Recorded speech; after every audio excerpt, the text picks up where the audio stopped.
There's this book called a series called the Night Angel Trilogy, and in it there is this prophet who has a moment where he looks into the future and he realizes the only way for the good guys to win is for him to become a monster. Not like a physical monster, although there are those in the book, but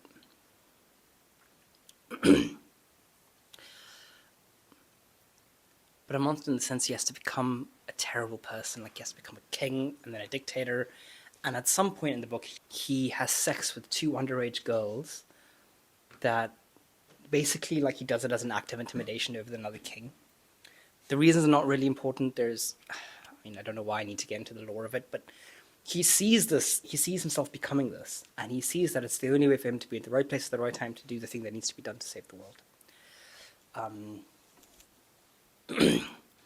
Essentially, he sees himself becoming a villain, a bad person. And so he comes out of this vision and he cuts off the memory of it. Like, he makes it as vague as possible, but he positions himself in the right place to go in the right direction, to start on this journey, to become this horrible person. And he becomes this horrible person. He does all these horrible things.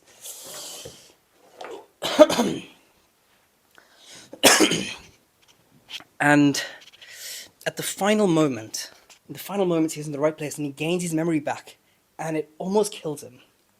Remembering who he was almost kills him, and he just has enough strength to hold on to do the right thing at the right moment. And that helps saves the world. And he's not the main character by any stretch of the imagination, but he's a pretty important character. But I was thinking about this a lot when MKBHD launched the app panels. This concept that, like, absolute power corrupts absolutely. Like Johnny Depp, not Johnny Depp, Johnny Ive, working with Sam Altman, and Sam Altman going from being like, I want to save the world, to like, I want to create something. And it just makes me wonder, like,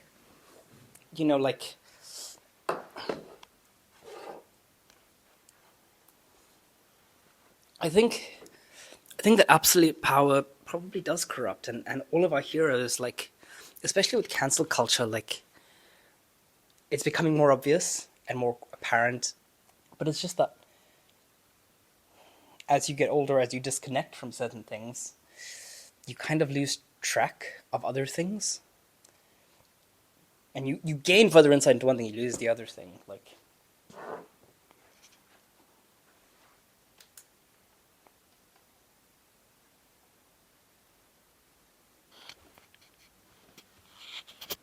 I think about it in terms of medicine as well. Like, interns are always like, oh, we're so mistreated, and then we become concept doctors and we kind of tend to treat the students and the interns badly, and then you become reggers, and you know, there's like this disconnect. As you move forward, you lose backwards. But I do wonder if in those final moments we get to still do the right thing. There's this book called East of Eden by John Steinbeck.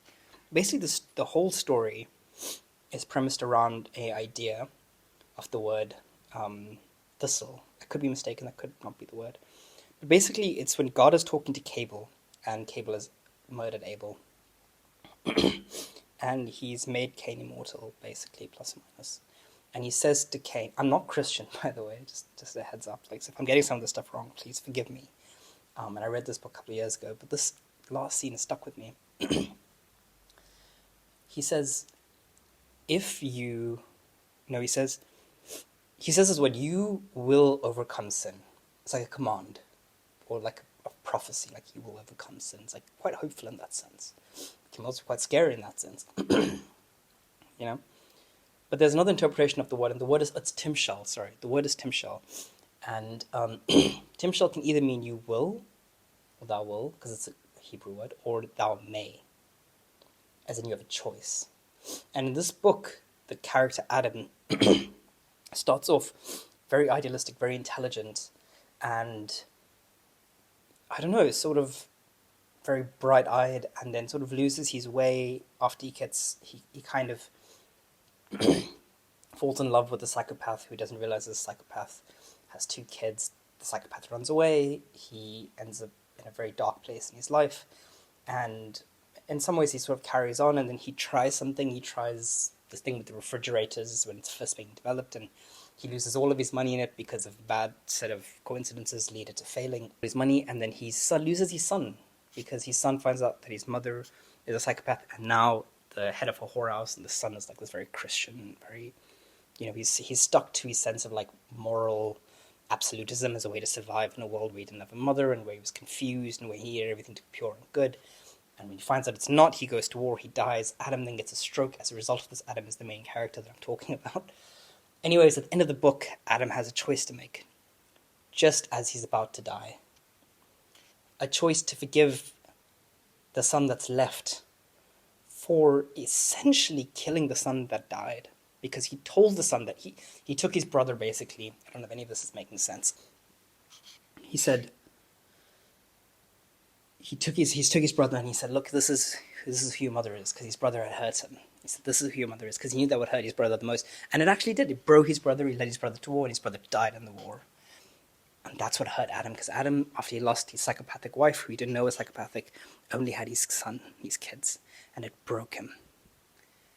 And in the last moments of his life, could he forgive his son? Could he let go of his own pain and misery and hurt and forgive his son?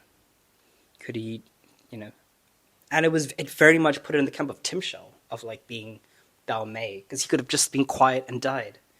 And it would not even have been that bad of a thing to just die without necessarily forgiving his son. But he's got a stroke as well, so he's struggling, it's very understandable. But he chooses to make this tiniest gesture that shows that he has forgiven his son. And then he passes. I'm not a very religious person. In fact, I'm growing to hate religion more and more, but that is an idea that reminds me back of that book with that character where at the last moment he had the chance to make the right decision. It didn't make anything that he had done that was wrong right. Right and wrong don't influence each other. Maybe you don't get to do everything right. Like, maybe you do right, and then you're the Beastie Boys, and you come up, and you're amazing. And then you're not the Beastie Boys anymore, because you're not making songs in your garage like 21 Pilots was, and now you're just making sort of like more corporate songs, and that's fine. But then, do you get to find your way around the circle? That's one of the reasons Steve Jobs sort of became so successful, is he had a slightly different journey where he was ascending, and then he failed so intensely that he ended up at the beginning by brute force, and then died before he could sort of circle around to the other side. Look at Johnny Ive now creating incredible pieces of fashion, I'm told, and working with Sam Altman to build an AI device, which maybe that's not I don't know, but like, maybe that's whatever happened to Steve, but maybe Ive gets to make his way back around. Or maybe he doesn't. I don't know, but maybe it's okay for our heroes to fall. Maybe it's inevitable. And maybe all we can hope for is that Timshel means we have the choice to still make right decisions, even if we made wrong ones. Thank you.